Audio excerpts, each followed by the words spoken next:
네, 오늘은 동지고요. 제가 동지 입제 때도 이야기를 했지만 동지가 뭐고 동지 기도를 왜 하고 이런 거는 기도의 이유 책에 보면 다 있다. 책을 보시라 제가 이야기했습니다. 아, 저는 책이 없는데요. 그러면 요즘 책이 다 떨어져 가지고 정무서에도 책이 몇 권 없어요. 그래서 유튜브 들어가면 그 동지 기도에 대해서 본문한 게 있으니까 참고하시기 바랍니다.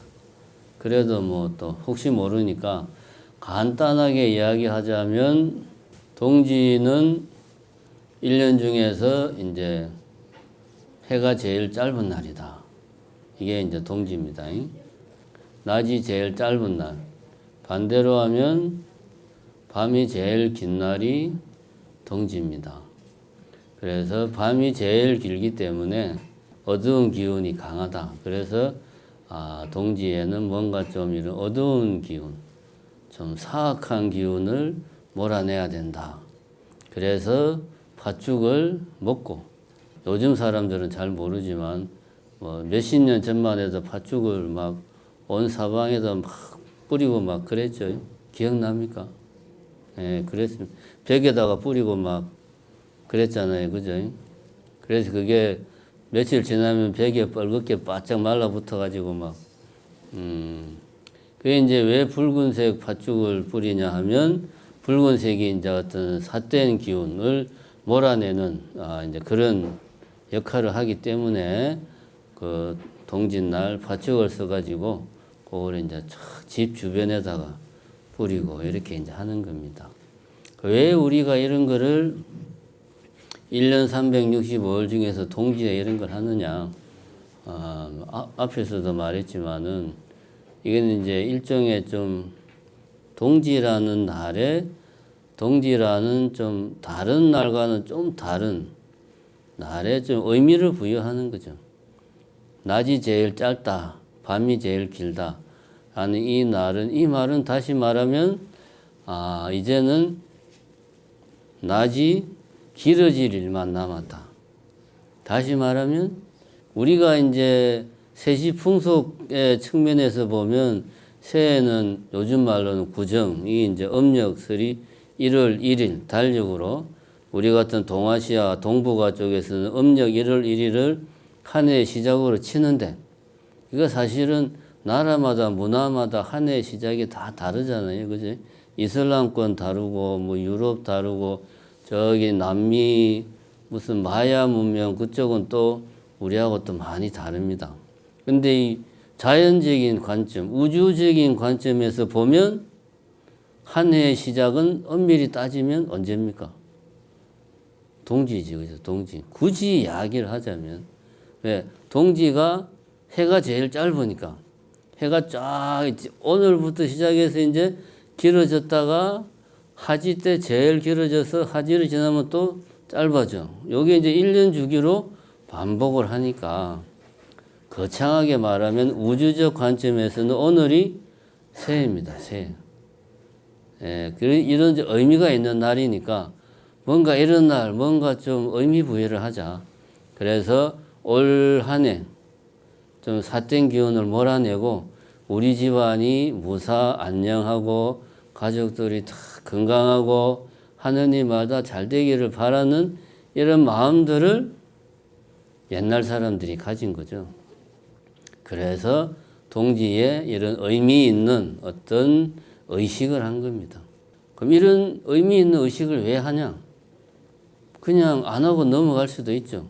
근데 이렇게 함으로 해서 내 나름대로 올 한 해를 내가 어떻게 살 것인가 하는 내 마음가짐을 가지게 되고 내 삶에 대해서 의미를 부여하는 거죠. 이런 행위를 통해서 올 한 해는 행복한 일만 있을 거야. 왜? 동짓날 내가 잘 빌었으니까 그럴 거야 라고 나름대로 내 삶에 우리의 삶에 의미 부여를 하는 거죠. 이게 인생을 살아가는 거죠. 굳이 말을 하자면은 동지날인데 요즘 사실 뭐 절 밖에서는 동지 찾는 일이 거의 없지 않습니까? 그래도 한때는 텔레비에서 뭐 그것도 뭐 몇십 년 전이지만 동지라고 해서 뭐 뉴스도 좀 나오고 했는데 요즘은 그런 것도 없어요. 그래서 오늘이 동지인지도 모르고 출근해가지고 아침부터 지하철에서 그냥 막 시달리고 출근해가지고 직장 상사한테 깨지고 여느 날과 다르게 사는 사람과 그래도 오늘이 동지인데 그래도 팥죽은 먹어야지. 그래서 출근하는 길에 편의점에 들러가지고 인스턴트 팥죽 하나 사가지고 전자레인지에 땡 하고 돌려서 팥죽 먹고 출근하는 사람하고 여러분들 같이 이 추운 날씨에 그래도 정심사에 동지라고 탁 나오셔가지고 동지기도도 같이 하고 팥죽도 먹고 이렇게 하는 사람하고 어느 사람이 더 오늘 하루를 의미 있게 보낼까요? 제가 볼 때는 세 번째 우리가 그래도 오늘 하루를 의미 있게 보냅니다. 의미 있게 보낸다는 말은 인생을 의미 있게 보낸다는 말이고 인생을 의미 있게 보내는 게 그게 행복하게 사는 겁니다. 그렇죠? 안 할 말로 오늘 하루 종일 직장 상사한테 깨지고 지하철에 시달리고 그러는 사람보다 이렇게 그래도 뭔가 나와 우리 가족과 올 한 해 뭔가 좋은 일만 있기를 나쁜 일은 없기를 바라고 기원하는 게 우리 스스로가 이런 의미 부여를 함으로 해서 행복을 찾아가는 거다. 저는 개인적으로 그런 생각을 합니다. 그래서 원래는 오늘 이제 쭉 이어지는 본문의 순서로 보면 요 앞에 관음시식 해설을 그동안 했기 때문에 이제 오늘은 관음시실 본문을 계속 해야 되는데 그래도 동지 회양하는 날이고 좀 의미 있는 날이니까 지금까지 한 이야기 우리가 나름 동지라는 날을 맞이해서 의미를 부여하고 그 속에서 이러한 것들이 행복을 찾는 어떤 행위다라는 측면에서 오늘은 행복에 대해서 한번 이야기를 해볼까. 행복에 대해서 말을 하니까 핸드폰이 오네, 그죠? 저 핸드폰 주인은 저 핸드폰 내용이 아마 행복에 가득 찬 내용일 거예요, 그죠? 굳이 지금 확인해 보실 필요는 없고. 제가 왜 이 이야기를 하냐 하면 며칠 전에 템플스테이 차담을 하는데 이제 템플스테이는 주로 이제 젊은 친구들이 많이 옵니다. 저한테 스님은 왜 삽니까? 라고 물어보는 거예요. 이 뜬금없이 왜 살기는 죽지 못해 살지 이건 뭘. 스님은 왜 삽니까? 저는 요즘 더 사는 낙이 없습니다. 젊은 친구가 그러는 거예요. 삶의 의미가 뭐냐?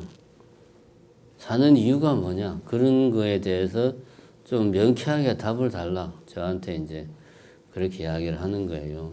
사실은 그런 질문들이 종종 있기 때문에 간단하게 본문에서도 좀 한 것 같지만 이야기를 했습니다. 우리가 사는 데는 특별한 이유가 없다. 목적도 없다. 왜?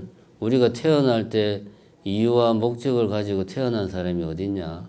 아무도 없다. 그러니까 우리가 태어났는데 이유가 없으니까 살아가는 데도 이유가 없다. 그냥 사는 거다. 다른 이유 없다. 죽을 때도 우리가 선택해서 원해서 뭔 목적이 있어서 죽는 게 아니다. 그냥 살다 보니까 죽는 거야. 이렇게 이야기를 했습니다. 그러니까 그 친구가 그런 이야기는 저도 뭐 유튜브나 보니까 나오더라. 그런 건 나도 아는데 뭔가 부족하다. 그럼 다른 사람들은 어떻게 인생을 살고 있느냐 궁금하다. 어떤 방향성을 가지고 사느냐 궁금하다. 라고 저한테 다시 재차 질문을 했습니다. 그때 이제 저는 이 친구가 궁금한 것은 삶의 의미, 인생이란 무엇인가, 삶의 정의가 궁금한 게 아니고 굳이 말하면 그런 거죠. 나는 지금 뭔가 내 삶이 만족스럽지가 못해. 이건 아닌 것 같아. 학교 다닐 때 열심히 공부하라고 해서 열심히 공부해서 좋은 대학을 갔어요. 좋은 대학 가니까 또 열심히 공부하래. 취직하려면 또 열심히 공부했어. 그래가지고 좋은 성적으로 졸업을 해가지고 또 열심히 공부하라고 해서 또 열심히 공부해서 취직을 했어요. 취직을 했답니다. 어쨌든 취직을 했어. 그 직장을 다니는데 지금 내가 이 직장에서 뭘 하고 있는지, 왜 다니고 있는지, 내가 왜 사는지 이유를 알 수 없다. 그 지금 삶이 만족스럽지가 못하다. 행복하지가 못하다. 문제는 이거죠. 나는 행복하지가 못해요. 왜 나는 행복하지 못할까요? 라고 내한테 물어봤으면 내가 대답을 또 거기에 맞게 했을 건데 그렇게 물어보지를 않고 스님은 왜 사냐고 물어보니까 나는 내 나름대로 대답을 한 거지. 여기에서 그 친구는 질문 자체가 잘못된 거지. 자기 자신이 뭐가 문제인지를 정확히 보고 질문을 해야 되는데 문제의 그 핵심을 본인도 잘 모르는 거예요. 그러니까 질문이 사는 의미가 없다. 왜 사는지 모르겠다. 이렇게 생각하니까 사는 게 뭘까?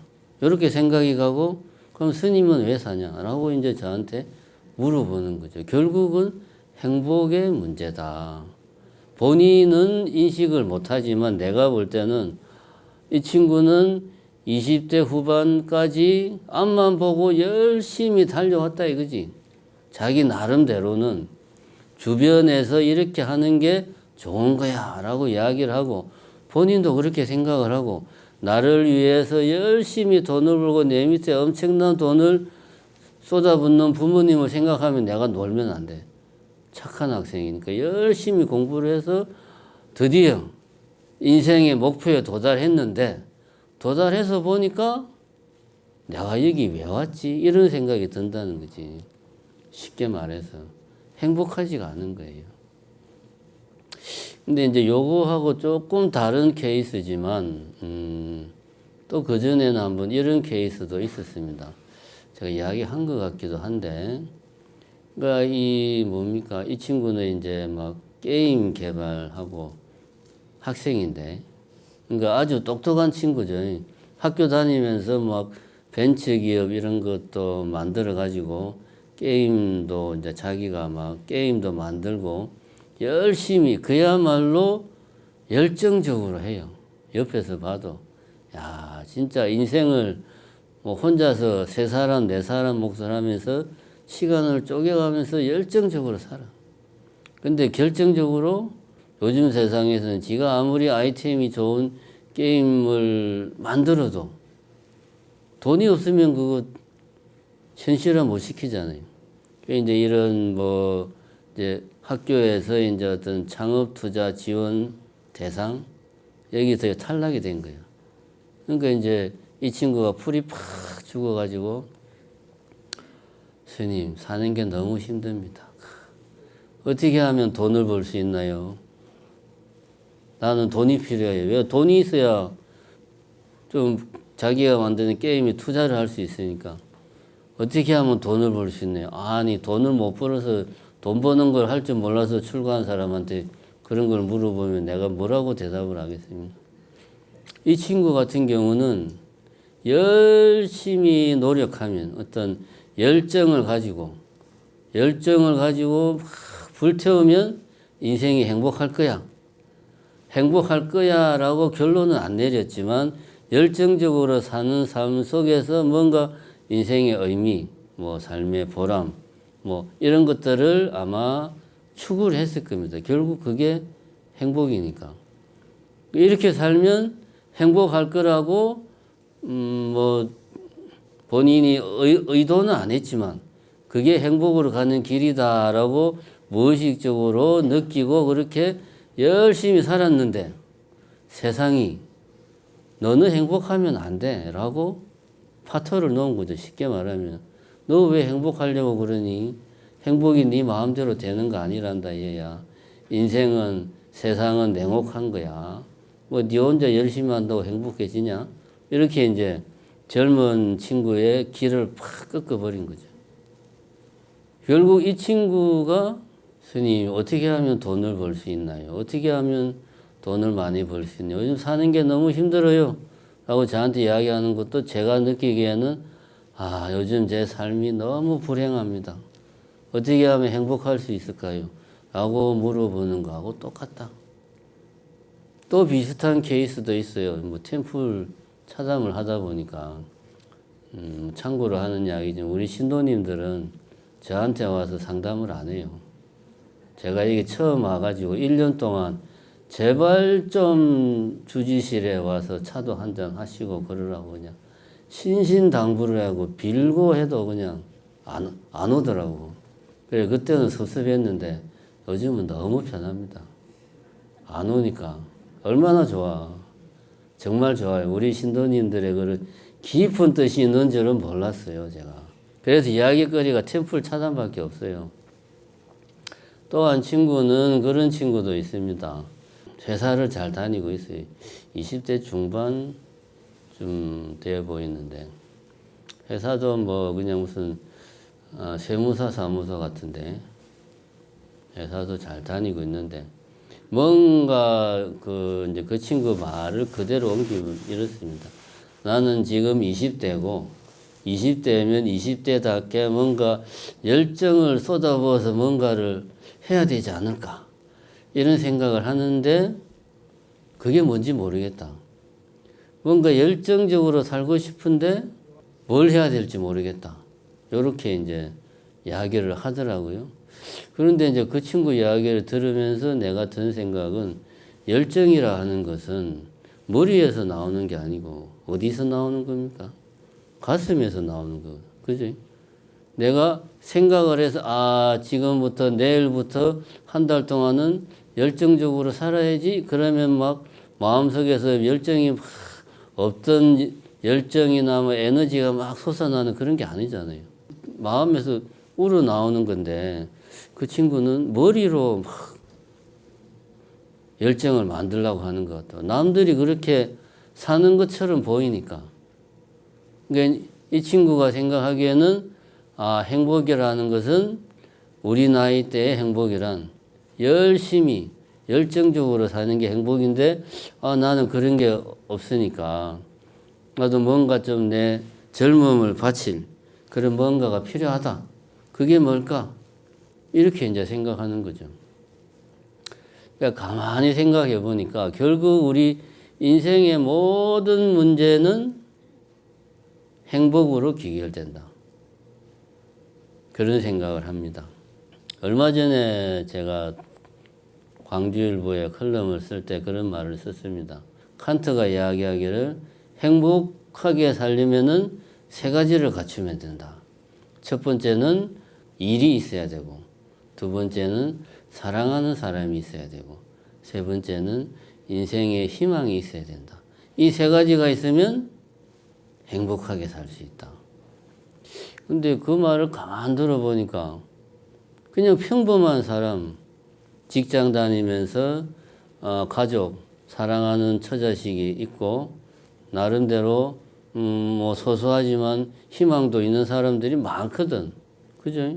주변에 많잖아요. 그럼 그 사람들은 다 행복하겠네. 그럼 그런 사람들을 붙잡아서 당신 행복합니까? 물어보면 잘 모르겠는데 요즘 별로 그렇게 행복하지 않은데요. 뭐 내지는 그렇게 대답을 할 겁니다. 이거는 제가 볼 때는 행복의 조건이라고 보기는 좀 어려운 것 같다. 행복할 수 있는 여러 가지 많은 조건들이 있는데 그 중에 이제 몇 가지 중에 하나라고 이야기하면 의미가 있겠지만 이것만 갖추어지면 행복하다. 이건 아닌 것 같아요. 행복에 대해서는 칸트보다는 이제 그 누굽니까? 셀리그만이라고 하는 심리학자가 있어요. 요 사람은 평생을 행복에 대해서 연구를 한 사람입니다. 이 행복에 대한 세 가지, 요 세 가지가 갖추어지면 행복하다라고 이야기한 게 첫 번째가 일단은 인생이 즐거워야 돼요. 내가 아무리 뭐 인생에 목표가 있고 희망이 있고 사명감이 있어도 하루하루가 즐겁지가 못하면 그건 행복한 게 아니야. 맞는 말이죠. 맨날 인상 쓰면서 봉사하면 매일매일 열심히 봉사하는데 맨날 인상 쓰고 성질 내고 막 이러면 그건 행복한 게 아니죠. 그죠?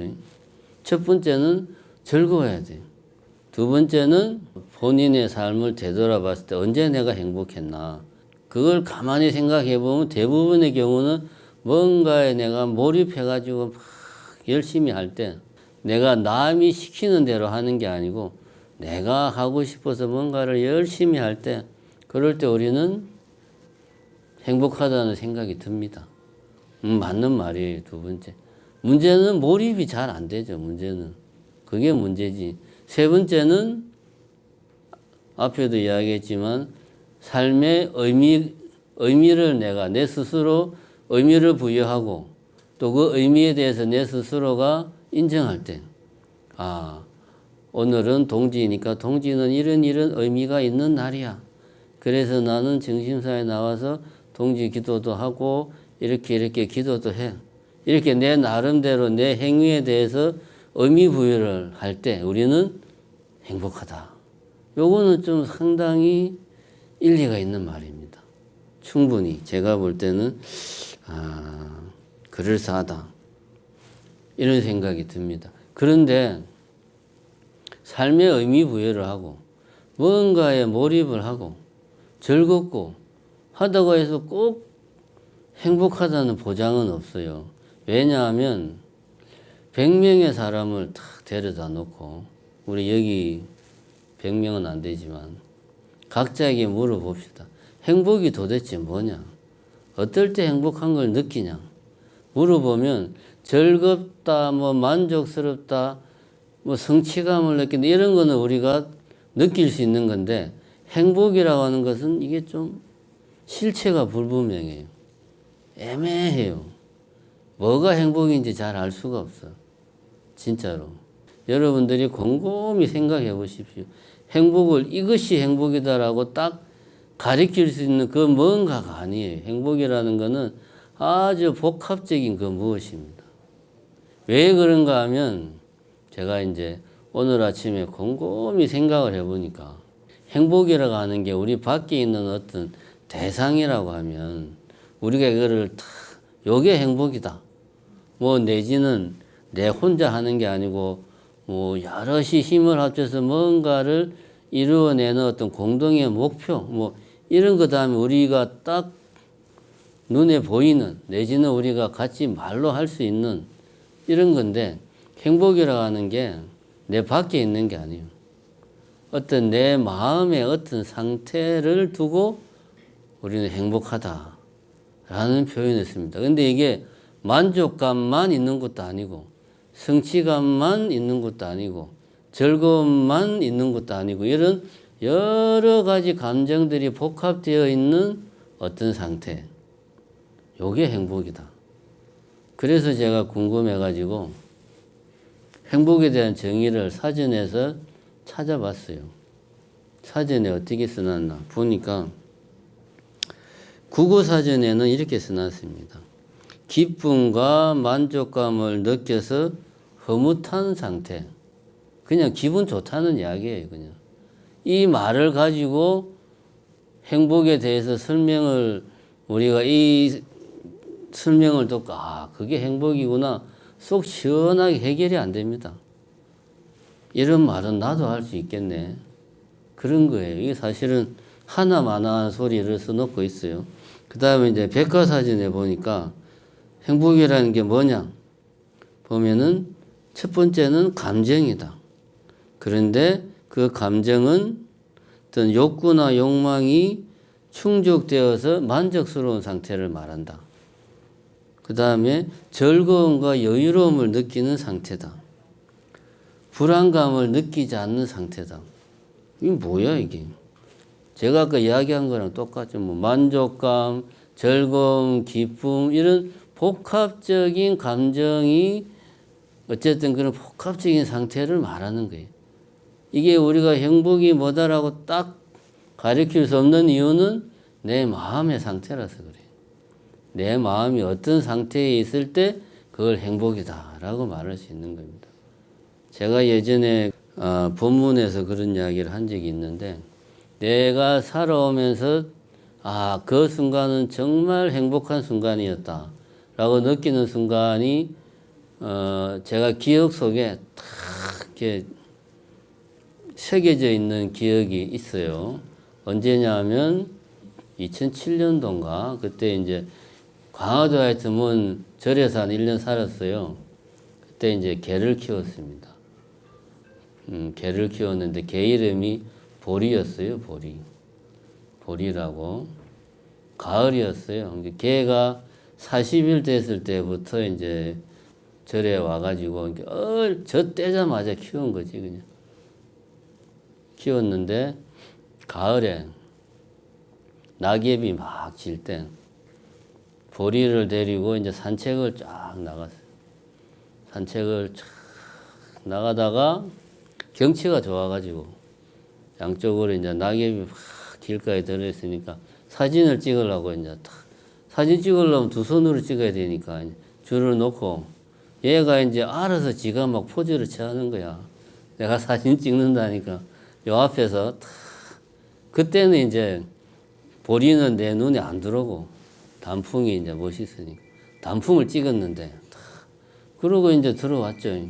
그 뒤에 몇 년 뒤에 우연히 그 사진을 봤어요. 폰에 핸드폰 정리하다가 보니까 단풍이 쫙 있고 딱 보리가 앞에서 내를 보고 있고 사진을 보는 순간 그때의 그 내 감정이 그대로 기억이 다시 감정이 그대로 소환이 되면서 아 그때 나는 정말 행복했어 라는 생각을 했어요. 이 행복이라는 거는 객관적인 기준이 있는 게 아닙니다. 이거는 오늘의 결론 제가 여러 사람의 사례를 이야기하고 제 경우도 이야기했는데 우리는 그러면 언제 행복감을 느끼냐? 없어요. 그냥 태어났어요.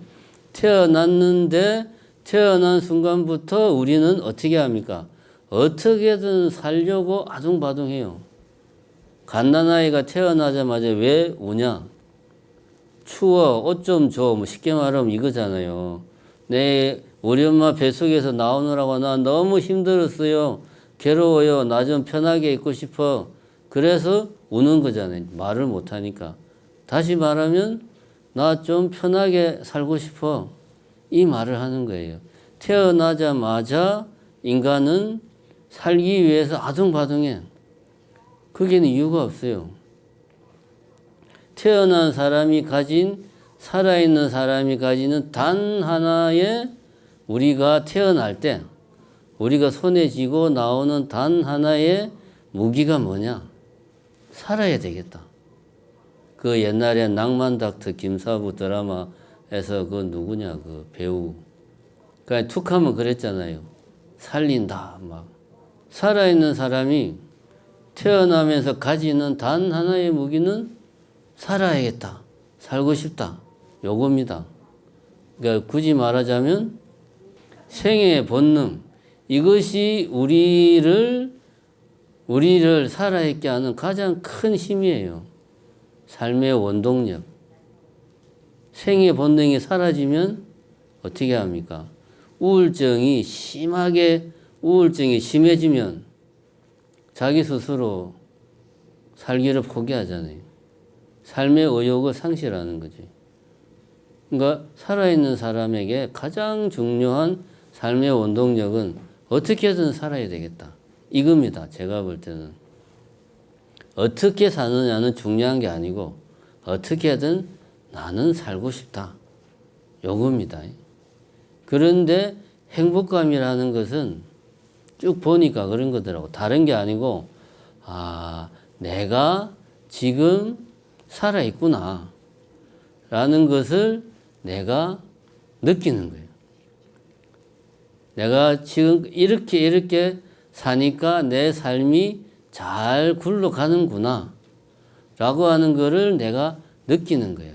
그런 경우가 대부분은 뭔가 내가 원하는 거를 손에 넣어서 만족할 때 내지는 뭐 성취감을 느낄 때 내지는 우리 인간은 개별로 사는 동물이 아니고 집단으로 모여 사는 동물이니까 소속감을 느낄 때, 이럴 때 우리는 아, 내가 살아있구나 하는 거를 느끼죠. 그게 내가 볼 때는 우리가 느끼는 행복감의 어떤 바탕이 되는 거다. 결국 행복감이라는 건 뭐냐? 우리에게 삶의 동력을 충전시켜주는 하나의 그 배터리 같은 거죠. 우리가 살면서 삶의 동력이 이렇게 살아서 뭐하나? 도대체 무슨 낙으로 사나? 이런 생각이 든다는 것은 내 삶의 동력이 지금 떨어졌다는 거예요. 완전히 떨어져서 전혀 없으면 스스로 죽음을 택하겠죠. 근데 그건 아니고 이전보다 삶의 동력이 떨어졌어. 이럴 때 뭐가 필요한가? 그러니까 뭔가 충전을 해야 돼. 그런 게 이제 행복감이죠. 행복감을 느끼면은 참 우리가 행복감을 느끼는데 인생이 행복한데 나 너무 행복해. 죽어야지. 이런 사람 있습니까? 없거든요. 그 행복이라는 것은, 행복감은 결국 우리 어떤 삶의 동력을 충전시켜주는 어떤 그런 에너지 같은 거다. 이런 생각을 합니다. 어제 이제 우리가 그 새알을 빚었는데 어제 날씨가 추워가지고 눈도 오고 해가지고 신도님들이 많이 못 왔어요. 그래서 몇몇 분들은 오전 내내 빚고 또 스님들은 점심 먹고 오후에 같이 빚고 막 그랬는데 새알을 빚으면 힘들어요. 허리도 아프고 어깨도 아프고 힘든데 기분이 좋아요. 왜 그런가 하면 같이 막 웃고 떠들면서 즐겁게 막 일을 하니까. 근데 이걸 만약에 우리가 여기가 지금 팥죽 만드는 공장이야. 정신사 절이 아니고. 그래서 우리가 공장 직원이야. 그래서 공장 직원으로 내가 하는 일은 새알 만드는 거야. 그래서 새알을 막 열심히 비비면서 만들어. 그러면 행복할까요? 좀 다르죠, 느낌이. 그냥 좋아하는 사람들과 내가 좀 의미 있는 일을 같이 한다. 거기에서 우리는 나는 행복하다라고 말은 안 하지만 살아있는 걸 느끼는 거죠. 뭔가 소속감도 느끼고 뭔가 좀 이렇게 내 삶에 의미 부여도 되고. 그래서 이제 저는 어제 새알을 빚으면서 세상은 이렇게 사는 거야. 산다는 건 뭐 사는 게 별거 있나? 이게 사는 거지. 다시 말해서 행복감을 느낀 겁니다. 그래서 우리가 인생을 살아가면서 내가 지금 행복한가? 이렇게 물어보면 답이 잘 안 나와요. 왜냐? 행복이 뭔지 잘 모르니까. 이렇게 물어보지 말고 질문을 다르게 하면 됩니다. 사는 게 이런 거지. 이런 게 사는 맛 아니겠어? 사는 거 뭐 별거 있나? 이렇게 살면 되지. 이런 생각할 때가 행복한 겁니다. 이 말은 뭐냐? 지금 이 삶 속에서 내가 어떤 삶의 동력을 계속 충전을 받는다는 거죠. 이렇게 사니까 더 충전이 되고 더 내 삶이 활력이 넘치고 힘이 넘치고 다시 말해서 생의 본능이 더 강해지는 거죠. 이게 행복이다. 부처님 같은 경우도 어떻게 하면 영원한 행복을 얻을 수 있을까 해서 출가를 해가지고 고행한 끝에 깨달음을 얻은 거죠. 그럼 우리가 여기서 생각을 해볼게. 그러면 행복이 인생의 목적이 될 수 있나? 부처님도 행복하기 위해서 출가를 했다는데, 그럼 우리도 행복하기 위해서 열심히 수행을 해야 되는 거 아닌가? 이렇게 생각하는 게 그러면 올바른 건가요? 제가 볼 때는 부처님은 행복을 추구하기 위해서 출가를 했다기보다 표현을 정확하게 해야 돼. 내가 보니까 이 세상은 고통투성이야. 어떻게 하면 이 고통에서 벗어날 수 있을까? 고통에서 벗어나려면 왜 고통이 생기는지를 알아야 돼. 이 세상이 어떻게 생겨 먹었나? 이 세상의 실상을 내가 알고야 말 거야. 그걸 알기 위해서 출가해서 수행을 한 거지. 나는 행복할 거야 라고 해서 부처님이 출가한 게 아닙니다. 진리를 깨치면 행복은 자동으로 따라오는 거예요. 그래서 마지막으로 이 한마디를 하고 마치고자 합니다. 인간은 행복하기 위해서 사는 게 아니고 살기 위해서 행복을 찾는다. 요 말을 우리가 잘 명심을 하고 오늘 동지, 우리 나름대로 동지라는 이 날에 의미를 부여하고 또 그 속에서 다가오는 한 해, 내 삶이 더욱더 의미 있고 나와 우리 가족이 건강하고 행복한 날이 될 수 있도록 오늘 하루 팥죽을 먹으면서 마음속으로 잘 기원하시기 바랍니다. 감사합니다.